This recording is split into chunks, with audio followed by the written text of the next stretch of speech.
Jadai la tomboki abiso bomeko simba yuma na ko paralyser Congo yo ki basimbi yuma ba meki ko simba beaucoup mestre ya cash ya IDPS yo kite que no ba militaire ba ko sceller ba bureau pendant 3 semaines commune est paralysée yo kasiko so tant bakangara bana ba mama malala banani ba paralyser banani baloba to bakangara bana ya ba fonctionnaire banani baloba ndeko nanga le pays va mal mosoka tokeka na système wana je vous dis eloko malongwe aux athées si ya Congo oye bango pa militant IDPS pa ba combattant ba parlementaire bébé à chaque fois on a la lekaka so na boki ka misu na monika tata oyo akima bambangwa so ba gaz azaka na lipapa na bi Congo ebongate so na tali bongo na kimi mangu na wenze na ke bomone kola fufe comme 1600 je me dis yeba yango ke mboka oyo ebongate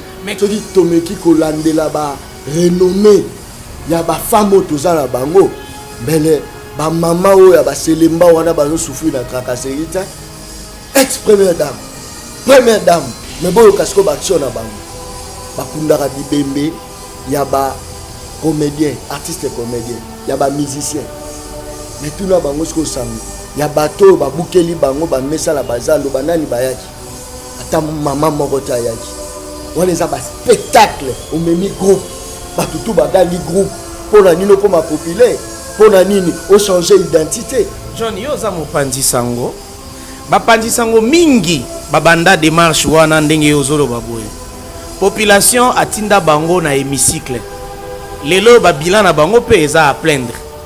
Est-ce que ceux qui population sepeli na malobo yozolo bo atindi okuna action na yeko za ndeni naza posa ke kunate te population pas sengaka alobi te to apesa na posa na yoko molobeli asengaki omoni ba otu ba koti kuna bango tu bazaki populaire plus que ngati non mais ils nous ont quand même honoré certains ont eu même des postes ministériels par de Ndeko Bazi na lobi boye kasi sukane lani wana omoni eza politique à spectacle boke ko voter na big blété bozwa big noir ake kuna bo abuka big oh mususu aganaki fimbu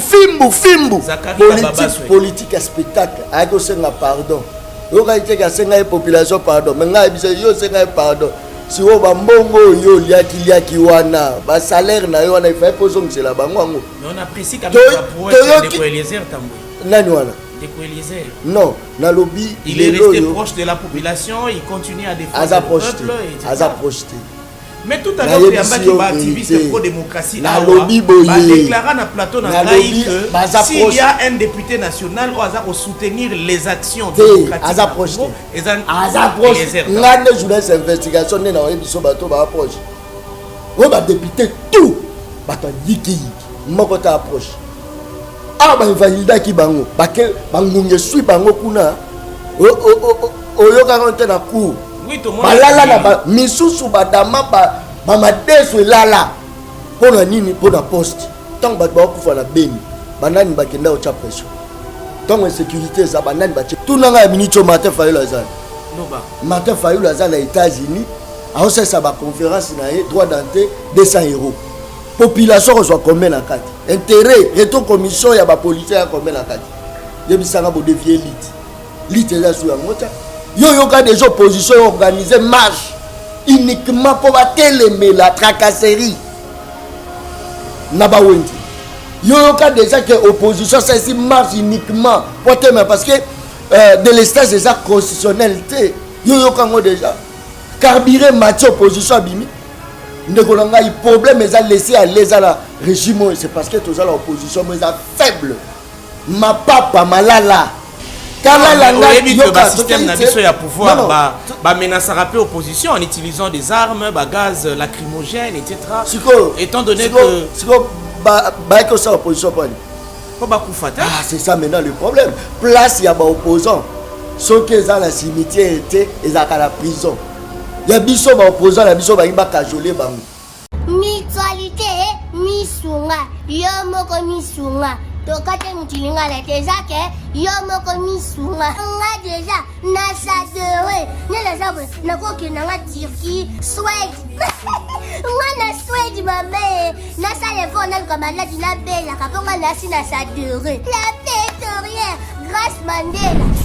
Voilà, misunga ya Grâce Mandela la pétrolière quoi. Donc ngai na sina sadere et puis ba lycée na matu baza pe kuna na kosenga bokende kuna parce que ngai mo na sina sadere na ba lycée na ngai misunga ya Grâce Mandela la pétrolière.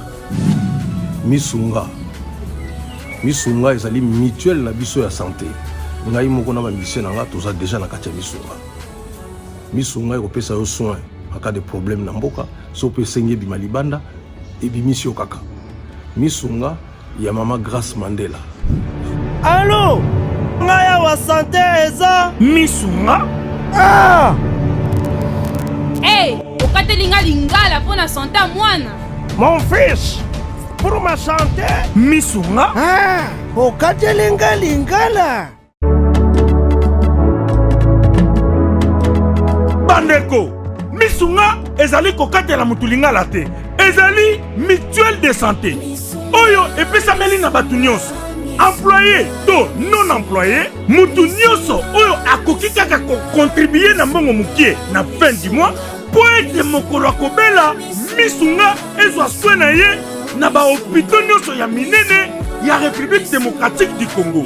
Soki maladi na yo bakoki kotraite yango awa na Congo te, misunga akozwa charge na yo okende kozwa soin na bamboka lokola Afrique du Sud, Turquie, Suède, Russie, to Inde. Kala mingi te na bamboka misusu. Soki mutu oyo misunga ezwaki charge na ye mpo na basoin, nzambe akamati molimo na ye, misunga akosokipe na mort na corbillard. Ate bandeko bazali libanda bakoki koadere bandeko na bango awa na Congo po ete bazwaka soin awa na mbongo bango bazali kofuta. Na misunga, ta santé c'est ta vie. Nzambe toloba te biloko boye toloba te nzambe yo Otani. ozolula ya bato ya yo mpe akoki kokoma bongo na pomade awa toza ngai mwasi na ngai okuma olingi osomba pomade naturelle awa toza en ligne www.awatoza. Pour adresse ya kosomba pomade awatoza.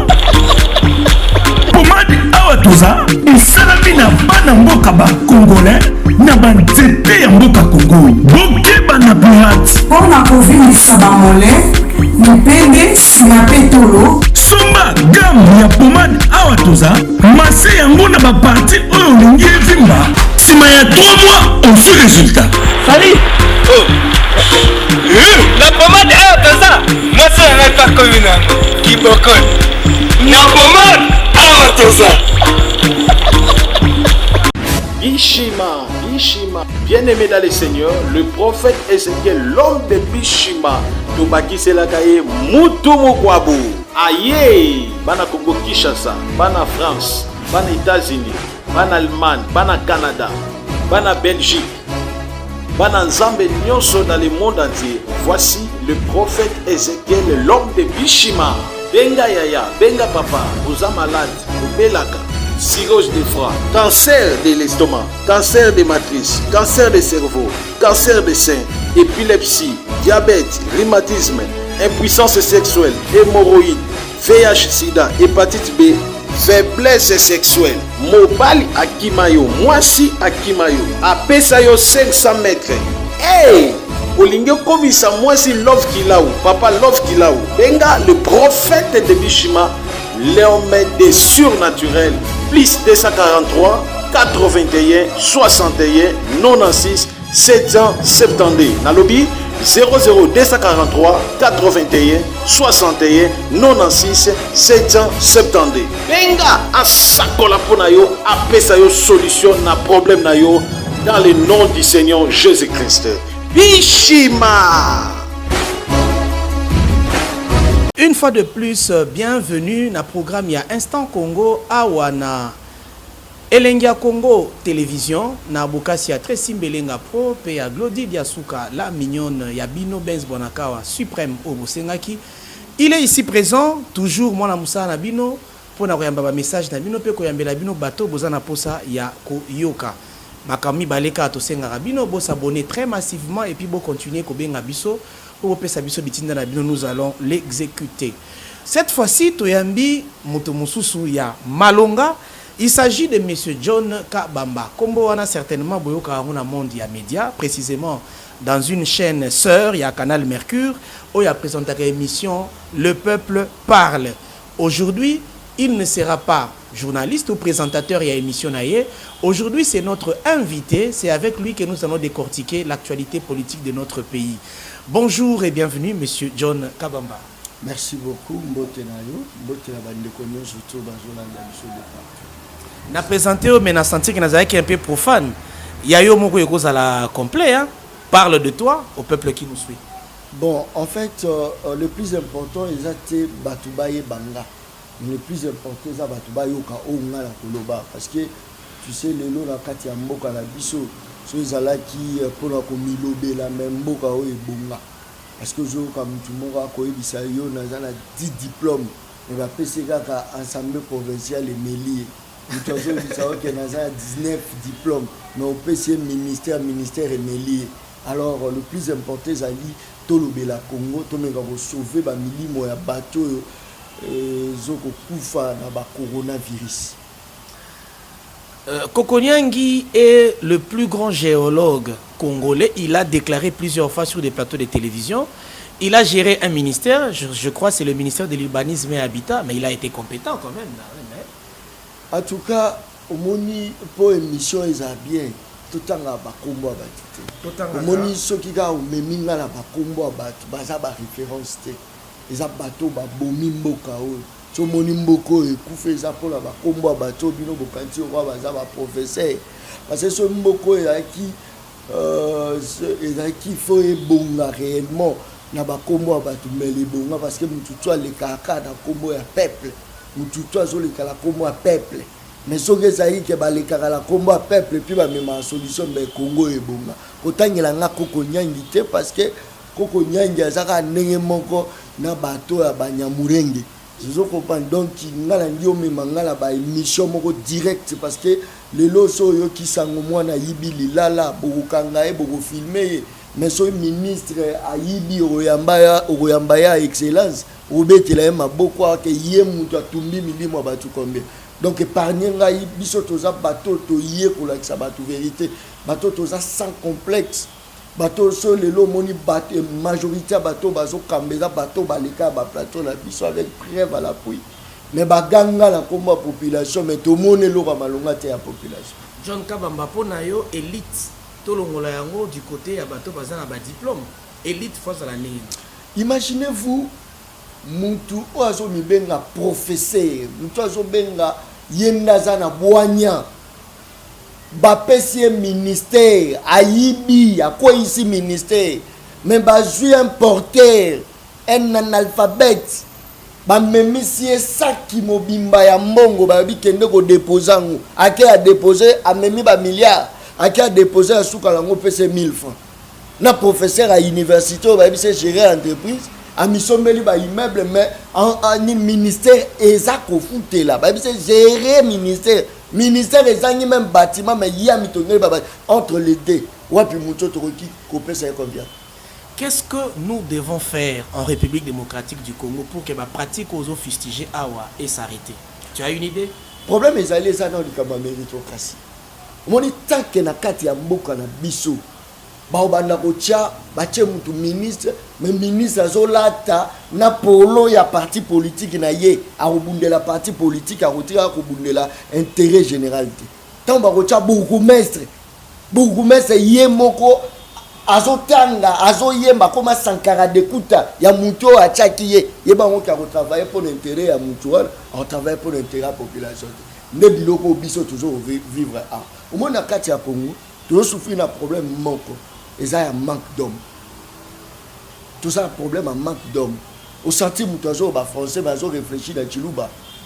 Au senti que les anglais, mais réflexion na eza na mona lingala d'où eza na ba mascara donc na kati ya mboko imaginez-vous ndeko na ngai bato ba moni pasi na snel azaki on a depuis banda ko travailler ko zo matriculité régime échangé ba mo zo ba militant pour ba pesa ma matricule ba travailler na place à Batouane. Imaginez-vous lelo na kati ya mboka na biso bazotala ba militant a militer makasi bo pesa responsabilité ya entreprise mais bazotala muto a mérité te il ça ko moi ebongane. Ben sinon qu'est-ce qu'on aurait comme avantage du pouvoir? Ba combat acharné wana batuba ba menaka wana c'est pour que si on accède au pouvoir tous appé ba poste tout travailler même soko oza compétente baro lukelo te manière mo bo sa ta commerce te kata malala boyo sala nini po ojoje ba compétence non ya bato onyo so bazuna kata snel to komisa bato mayele nyonso te baza ba militant de konangai ba jira mboka bongo te mais moi je sais que au sein ya parti politique tozali recruter rappel sur base ya ba compétence na bibo non kuna bongo te soko za yo kate parti politique mo bo ba bisi pesa de non apesi ya ye na ndeko na ye o kate c'est le parti politique mobimba batu ba mayele ka ba mamba famille na yo ka ngona nte ndeko na ngai na zo biso na kati ya mboka la biso pomboka oye bonga ezo senga na conscience biso moko tozonga omoni population ateka conscience na tribalisme na fraternité parce que muto aza mukongo o mato kitata soko fingie nga na mukongo na soutenir ata soko asali mabe nga na soutenir muto yo poza muluba ata soki abomi mboka biso to soutenir parce que asa muluba mais surtout kolongola complexe wana mboka oyo eko changer place mabe ezali to la que non mabe ezali. John Kabamba tokota siko na vif ya échange na biso ya lelo na ngonga oyo ngana oyo tofandi ya bato osala émission oyo oyebi ke kuna na ngambo ya limité côté à siège ya IDPS eza ya koinda. Mais exactement, adage bon et le baka les loups entre eux ne se mangent pas. Mon soeur que non, ma loup ba comme liana, et ba que mutula mutama mo kota l'intérêt ba misusu. Mais ça c'est grave. Mais au moins pas si à Congo. Pas si à Congo. Ogoye bango pas militant IDPS. Pas ba combattant, ba parlementaire debout. À chaque fois on a la lekaka. So na boki ka misu na monika tata oyo akima bambango aso ba gaz azaka na lipapa na bi Congo ebonga te so na tali bongo na kimi mangu na wenze na kero mone kola fufe comme 1600 je me dis yeba yango ke mboka oyo ebonga te. Mais qu'est-ce que tu peux dire sur le comportement ya ba militant oyoyo en réclamant un dynamisme où il faut s'opérer au sein à partir de Bango, ils préfèrent descendre dans la rue, empêcher la circulation, il y a des innocents, comme ça la même bacasse, etc. Comportement, wana. Comment ça peut changer? Non, problème est allé, les amoutous à gérer, n'azara compétente, à gérer batoté. Fallait que tout n'a. Au batou, babenga jamais kaboun expert. Mais à l'époque, papa Etienne Tshisekedi d'Azali, c'est au boyo parce que m'a dofolo. Limité ça, ils ont paralysé. Ils ont paralysé pour la nuit. Mais certains combattants ont dit Jean-Marc Abounda est un traître, il a des acquaintances avec le pouvoir passé. Papa, et tout ça. Wana makamuna bango zo ko engager nation te. Eza le roi lelo actualité bimi, eza so de mouton, ebisanga bato bandundu. Nakati wana ya bango ni nakati. C'est comme si tu as un bête à l'isolo, il y a une actualité, il est épaisse. Bon, tu as la coupe de coton, ils ont avantager les fonctionnaires, ils ont avantager les policiers, ils ont avantager les enseignants. Ils ont des distractions. Alors, tu même débat dans biso likolo, tu tika ba distraction parce que soko tali ngo bien. Ba ya yo bazo bunda wana. Soka ba kaboli ba poste et que ba misu ba se retrouver là ba membre famille. Or dans ba marche, ba membre famille na ba bazaiti. Keko tuna ba misuka la IDPS wana basi la baona bana baza kati ya mboko te bakendi déjà poto pake pour la nini babomi enseignement babomi santé babomi bébé insécurité côté la kati ya mboka bakeko tinga siko famille na ba place de sécurité zali. John Kabambo kanela IDPS na problème moko ata mukete na IDPS mais sauf que non problème mangezali eza que IDPS faut comprendre que non baza opposition ba parti au pouvoir ba promettait bisoni sécurité sociale. Est-ce que la population congolaise est sécurisée? C'est ça la John question. Kabamba. Pas si haut et comme il est à Kinshasa, je pense qu'il y a Robomba et Zali Sosouté. Il y a quelques temps, tu fustigeais qui situation sociale y a Mboka Oyo. Et puis tu collais qu'il y a un individu Moro Songolo. Ces individus n'occupent plus les mêmes fonctions bazaki nango kala. Les lotos du pouvoir yasika. Alternance to luka ki yango. Vi e komata be komata na pasi. Yebisanga moloki nani. Moloki eza liboso eza nanu bato opposition. Baloki liboso. Là bato opposition. Na lolenge ni. Toza na bato opposition capable te. Ya ko barrer route pour leur défendre l'intérêt de la population. Bango nyonso c'est la muka na balé bolodja na kati. Ça bango nyonso kati na épargne na danger oyo. Tout nanga minito Martin Fayulu azana. Loba. Martin Fayulu azana aux États-Unis. A ça sa conférence na droit d'entrée 200 €. Population reçoit combien na kati. Intérêt reto commission ya ba policier ya combien na kati. Yebisanga bo dévier lit. Lit eza sou yango ta. Yo ka des oppositions organiser marche uniquement pour télémer la tracasserie. Naba Wendy. Yo ka déjà que opposition c'est marche uniquement pour télémer parce que de l'estage déjà constitutionnalité. Yo ka ngo déjà carburé match opposition bimi. Ndekolanga il problème les a laissé à les à la régime c'est parce que tous à l'opposition mais à faible. Ma papa malala. Le système n'a pas pouvoir menacer la opposition en utilisant des armes, gaz lacrymogènes, etc. Étant donné que c'est ça maintenant le problème. Place il y a des opposants. Ceux qui sont dans le cimetière étaient à la prison. Il y a des opposants, il y a des opposants qui sont cajolés. Opposants qui ont gaz. Opposants et puis moko yo na ko ebisa yo eloko ko changer aux alaté tant que tu na FCC toi la cash tu za la muka mon cher opposant ya lobby a commis dirigeant ya lelo mais si tu pensais que na ba opposant ba na makanise malamu mais bazo parvenir ko tia en pratique pour na robanga pression opposant ya lobby a commis dirigeant ya lelo la situation ne change pas par contre d'aucuns disent que la situation est en train de s'empirer. Que doit-on dire? Exactement. Au moins, si tu as une idée dans la ponation, il y a social. Au moins, les lots Congo peut changer aux passes pour une plateforme. La Mouka, FCC, la cash. Mais ça l'a bon peut être. Sauf qui au meki, yoka kasingate, yo kite bakangi mukeba ya, yo monite que la Mouka tia arocha makele le tizigo. Pour ni po bakangi muto la Mouka.